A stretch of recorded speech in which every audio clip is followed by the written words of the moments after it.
Nyota wa klabu ya Chelsea Cole Palmer ameweza kupata majeraha na taarifa zimeweza kutoka kuhusiana na vipimo ambavyo ameweza kuvifanya mara baada ya kubainika kuwa na majeraha hayo, na vipimo vinaonyesha kuwa majeraha hayo yatamweka nje mpaka mwezi Novemba, kwa maana ya mwezi wa 11. Kwa hiyo ataendelea kukosa baadhi ya michezo ikiwepo dhidi ya Nottingham Forest, lakini pia mchezo dhidi ya Ajax Amsterdam ambao utakuwa ni kwenye kombe la UEFA. Kwa hiyo mchezaji huyu ambaye amekuwa ni muhimili mkubwa sana kwa timu hiyo ya Chelsea atakosekana kwa kipindi hicho, na watu wengi wamekuwa wakizungumzia Chelsea kama ni timu ambayo inakuwa ikistruggle sana pindi ambapo Cole Palmer anakuwepo hayupo kiwanjani. Kwa hiyo wengi wamekuwa kiona kama ni timu ambayo ina struggle sana, kwa sababu Cole Palmer anapokuwepo kiwanjani ana uwezo wa kuofa vitu vingi sana. Kwanza ana uwezo wa kutunza mpira mguuni, kisha ana uwezo pia wa kupiga pasi kwenye nafasi kama vile ambavyo alikuwa akifanya kwenye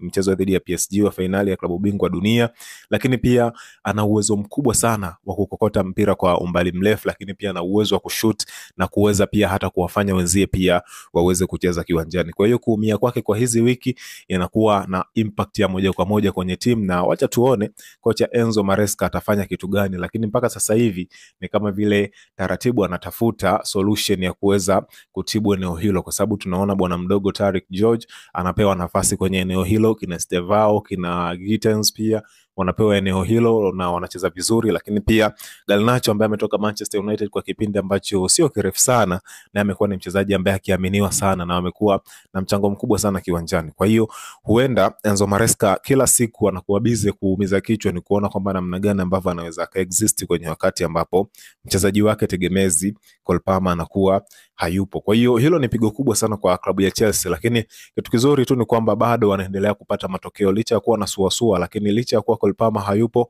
bado wanapata matokeo. Walishinda mchezo dhidi ya Aston Villa, lakini pia wakashinda dhidi ya Benfica kwenye UEFA Champions League licha ya kuwa Cole Palmer hakuwepo, kitu ambacho ni kizuri. Hata kama wachezaji muhimu wanakuwa wanakosekana, lakini endelea kupata matokeo, kisha mwisho wa siku unaenda kasubiri kufanya tu na hesabu.